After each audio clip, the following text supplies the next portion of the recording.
អូនមកតាមអានចការមកចការទៀតនេះចការនេះគឺបានប្រើប្រាស់បាយអូកាលីនៅក្នុងដៃខ្ញុំបាទនេះគឺបាយអូកាលីក៏ទឹកបាច់ព្រឹកមិញទេបាយអូកាលី1គីឡូក្នុងមួយដើមនេះ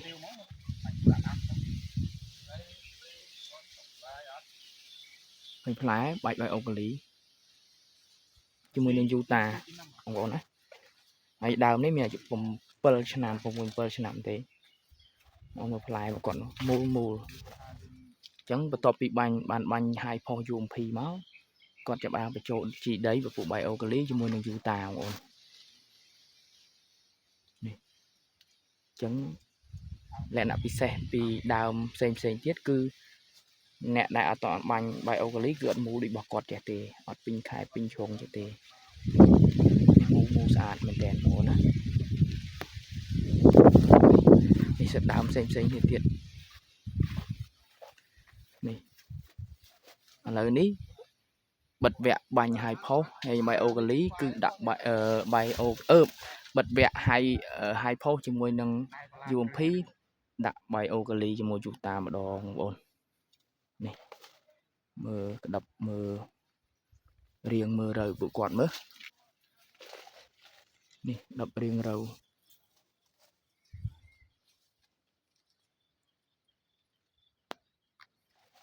ថាតើសមសួនអត់ហើយពួកគាត់អាចឆ្លងទៅប្រទេសគេបានអត់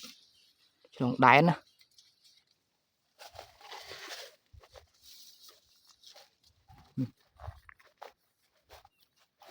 នេះបងប្អូនណានេះអូ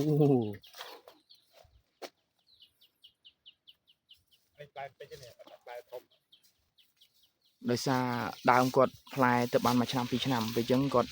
អត់ហ៊ានយកច្រើនខ្លាចអន់ដើមមូលទេបងប្អូនមូលទេឥឡូវនេះបញ្ចប់វគ្គហាយផុស UMP ហើយត្រៀមទឹកបាក់ផឹកមិញបាយអូកាលីយូតាមួយដើម1គីឡូក្រាមជាមួយនឹងយូតា3ខាំ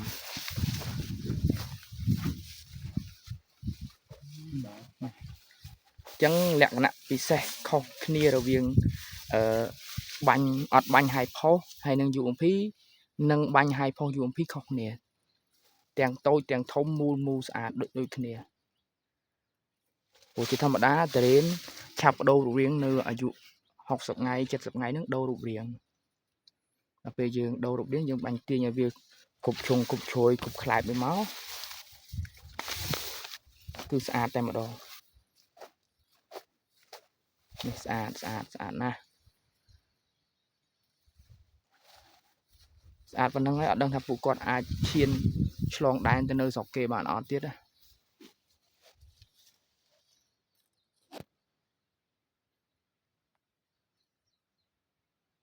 មូលមែនតើនេះមកគ្រាប់2គ្រាប់3គ្រាប់4គ្រាប់5គ្រាប់គឺចូលទាំងអស់ហ្មងអត់មានកន្លែងណាផតមានកន្លែងណាអីទេបងប្អូនចឹងអរគុណបងប្អូនដែលតាមដានវីដេអូបាទអរគុណច្រើន